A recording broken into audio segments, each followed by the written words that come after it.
현재 제 포트에서 가장 수익률이 높은 종목이 바로 하이브인데요. 가격이 착하다고 해서 저점 매수 떨줍 올팔로 접근을 했다가 이제 공부를 하다 보니까 이거는 구조적인 성장 종목이라는 판단이 들었고, 그래서 장투를 이어가기로 했습니다. 그래서 제 스타일이 매수한 다음에 떨어졌을 때 물타기 하고 비중을 늘려가는 스타일인데, 사자마자 날아가면서 아예 비중을 못 늘린 채로 날아가 버린, 이제 시드가 고정돼 버린 안타까운 종목이기도 합니다. 하이브가 날아간 이유는 이제 하이브의 IP가 BTS 뿐만이 아니라 세븐틴, 엔하이픈, 뉴진스, 르세라핌 등등 다들 글로벌 빅티켓이 됐다라는 거죠. 패션으로 치면은 이제 명품을 제조하는 이제 샤넬이나 에르메스 같은 브랜드가 되어버린 겁니다. BTS 멤버들이 이제 군대를 가고 있는데, 군대를 가고 있어도 건재하죠. 왜냐면은 군대를 간다고 하면서 멤버들이 각각 솔로로 앨범을 한 명씩 다 내고 있어요. 근데 그게 다 대박이 났죠. 거의 음악의 역사를 새로 고침하는 수준이고요. 이런 이유들 때문에 하이브가 올해만 무려 95% 상승으로 날아가고 있는 거겠지만, 이제 저의 단기 종목 같은 경우에는 이 정도 과열되면 팔거든요. 업계에서 판다고 생각하고 과감하게 지금쯤 정리를 해야 되는 건데, 그렇게 일찍 정리해서 후회한 적도 많았고요. 근데 하이브는 전혀 팔지 않았습니다. 단 한 주도 팔지 않았습니다.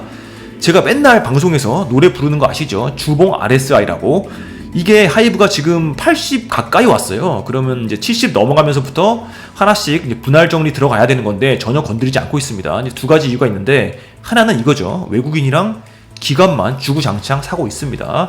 지난 10일 동안만 이런 게 아니라 그냥 지난 두 달 동안 내내 이러고 있습니다. 최근에 계속 사기만 한다는 거죠. 이건 설명이 필요 없는 것 같아요. 이분들이 손해보고 팔려고 고점에서 매수하시는 분들이 아니잖아요. 이렇게 올랐는데도 산다? 구조적인 성장이 들어갔고 이제 밸류에이션이 점프된다라고 보는 겁니다. 두 번째 이유는 아직 제가 생각하는 하이브의 찐 재료가 나오지 않았기 때문입니다. 글로벌 IP로 아이돌들이 좋은 반응을 얻었기 때문에 최근에 랠리가 펼쳐진 건데, 제가 진짜로 주목하는 찐 재료는 위버스라는 플랫폼입니다. 이게 하이브만 다른 엔터랑 극명하게 차별화가 되는 부분인 것 같아요. 물론 SM과 JYP 진영에도 디어유라는 비슷한 플랫폼이 있긴 한데, 이제 현재 점유율도 완전히 다르고 이제 위버스가 훨씬 높죠. 성장 가능성, 즉 실링은 아예 차원이 다르다고 생각합니다. 제가 이제 위버스가 정말 위력적이다라고 느끼고 있고, 이 플랫폼으로 인해서 이제 하이브의 수익 자체가 변화할 것이다라고 느끼는 이유가 있는데, 이 플랫폼으로 하여금 이제 아이돌로부터 파생되는 모든 상품들의 판매가 극대화가 될 것이다. 이 위버스라는 걸 간단하게 소개드리자면은 이제 소셜 네트워크죠. 뭐 인스타그램 이런 거예요. 페이스북. 아티스트 베이스로 된 이제 페이스북, 뭐 인스타그램 이런 소셜 네트워크라 보면 되는 거고, 이제 팬 활동을 할 수가 있는 거겠죠. 뭐 예를 들면은 이제 내가 이제 방탄소년단의 팬클럽이 되고 싶다, 즉 아미의 팬클럽이 되고 싶다, 그러면은 이제 위버스에 들어가서 이제 그룹에 소속이 될 수 있는 겁니다. 뭐 세븐틴에는 캐럿, 엔하이픈의 엔진, 뭐 블랙핑크의 블링크 이런 것들이 이 위버스 안에서 이제 이 한 곳에서 원스톱으로 할 수 있는 거죠. 이제 스케줄부터 뭐 굿즈도 쿠팡이 아닌 위버스에서 사는 거고, 여기서 이제 콘서트도 다 보는 겁니다. 이제 위버스 콘 페스티벌이라고, 심지어 동남아에서 하는 그 마마 같은 상징성 있는 콘서트 있잖아요. 이런 것도 이제 위버스에서 주최하는 거예요. 여기서 위버스 콘이라는 걸 주최하는 거고, 또 앨범도 위버스 앨범이라고 이제 따로 위버스에서만 살 수 있는 그 앨범을 발매를 합니다. 이제 플랫폼 앨범이라고 해서 QR코드로 구입해서 보관도 용이하고 또 음악도 저렴하게 살 수 있는 그런 아이템도 있고요. 뿐만 아니라 이제 브이라이브라고 아티스트가 라이브 방송을 켜서 유튜브가 아닌 이제 위버스에서 시청을 할 수가 있는 거죠.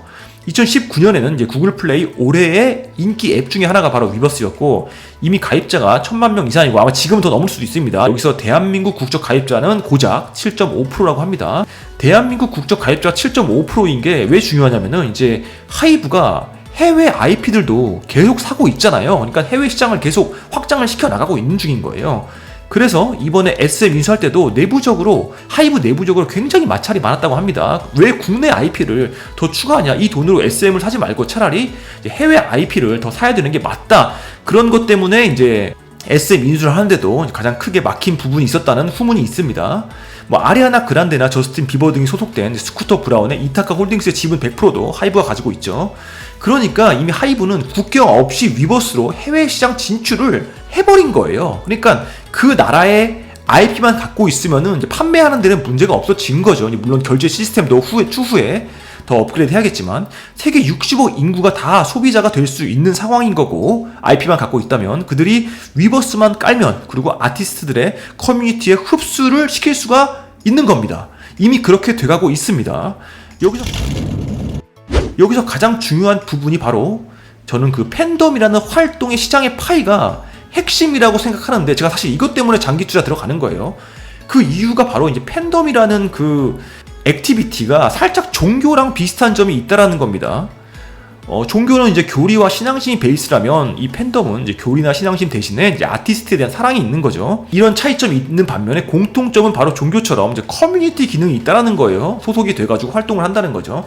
팬클럽 안에서, 그 안에서 팬들끼리 인간관계가 있고, 그러다 보니까 개인마다 입지라는 게 있죠. 그 안에서 내가 어느 정도 되는 사람이다, 이 정도 급의 사람이다라는 게 있는데, 그 입지라는 게 매우 중요하고 이제 팬심에 의해서 좌우가 되는 건데, 팬심이 어떻게 증명될까? 제 생각에는 이 팬심이라는 건 바로 소비로 증명이 된다고 생각합니다.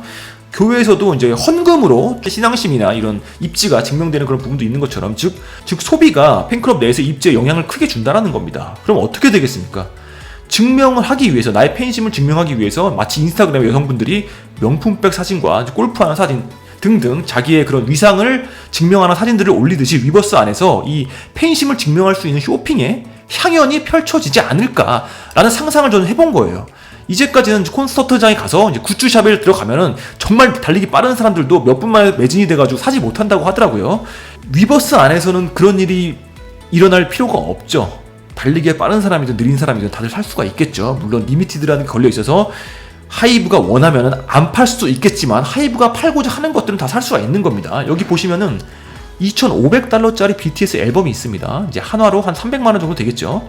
뭐 이것보다 더 비싼 것도 있겠죠. 근데 저는 이게 한도 끝도 없이 갈 거라는 예감이 있습니다. 이게 바로 위버스라는 플랫폼의 위력이 아닐까. 그것도 한국인들만의 대상이 아니라 전 세계인을 대상으로 진짜로 팬심을 증명할 수 있는 그런 이제 플랫폼이 바로 위버스라고 생각을 하고요. 만약에 저 $2,500짜리 앨범을 구입한 분들은 이제 위버스에 인증샷을 올리겠죠. 그리고 주변에 동료이자 경쟁자일 수도 있는 그 팬클럽 동료 회원들에게 폐쇄된 공간 안에서 부러움과 시기심, 존중과 질투 등의 미묘한 감정을 교환하면서 입지를 다져가는 게 바로 이제 소셜 네트워크의 기능이라고 할 수 있겠죠.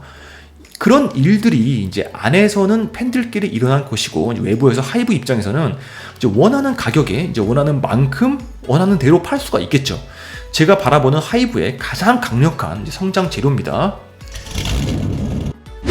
근데 이제 이 위버스가 지금도 성장 중이지만 아직은 최적화가 됐다라는 생각이 안 드는 게, 일단 DAU부터 통합을 시켜서 국내 아티스트들을 결집을 시킨다면 또 그것이 업그레이드가 될 수 있겠고, 더 나아가서 이제 미국에서 레이블을 흡수했듯이 각 국가마다 존재하는 강력한 레이블들을 이제 더 추가로 인수를 해야 될 것 같고요. 기술적으로는 소셜 네트워크의 미래인 메타버스의 구동이 원활해져서 더 리얼한 경험을 선사해야 될 것이고요. 가장 중요한 건 이제 결제 시스템이죠. 이게 궁극적인 목표이기 때문에 A부터 Z까지 블록체인 기술이든 이제 QR코드든 핀테크든 현존하는 모든 가능한 결제 방법을 다 적용해서 아프리카 오지든 태평양 한가운데 폴리네시안 섬 부족이든 팬들이 결제하고 싶을 때 결제할 수 있어야 되고, 배송도 어디든지 가능해져야 되겠죠. 그때쯤이 되면은 이제 세계인들은 음악을 소비하고 그 팬으로서 이제 활동을 하고 싶을 때 이제 위버스를 사용하는 게 일반적이게 될 것이다. 제가 바라보는 위버스의 향후 5년 안에 일어날 수 있는 재료를 저의 상상력을 동원해서 이제 설명을 드렸고, 이게 제가 생각하는 하이브 주가의 성장 동력입니다. 뭐 가능할 수도 있고 또 예상치 못한 변수로 고전을 할 수도 있겠죠. 근데 저는 충분히 가능하다고 봅니다. 왜냐면은 우버 같은 경우는 실제로 택시랑 사무실 같은 거, 그런 것들을 다 오프라인으로 마련을 해야 되고, 그건 법률과 규제가 있기 때문에 이제 해외로 확장하는데 애를 먹었었지만, 이 아이돌 엔터테인먼트라는 거는 이게 소프트웨어이기 때문에 위버스라는 플랫폼 하나로 소프트웨어를 유통시킬 수 있는 거거든요. 충분히 가능하다라고 봅니다. 그래서 투자자의 관점에서 이제 리세션이든 은행 파산이든 이제 하이브가 떨어질 때마다 계속 모아갈 예정이고요. 단타 종목이 장기 투자가 된 특별한 케이스라고 할 수 있겠습니다. 도움이 되셨다면 구독과 좋아요 부탁드리겠습니다. 감사합니다.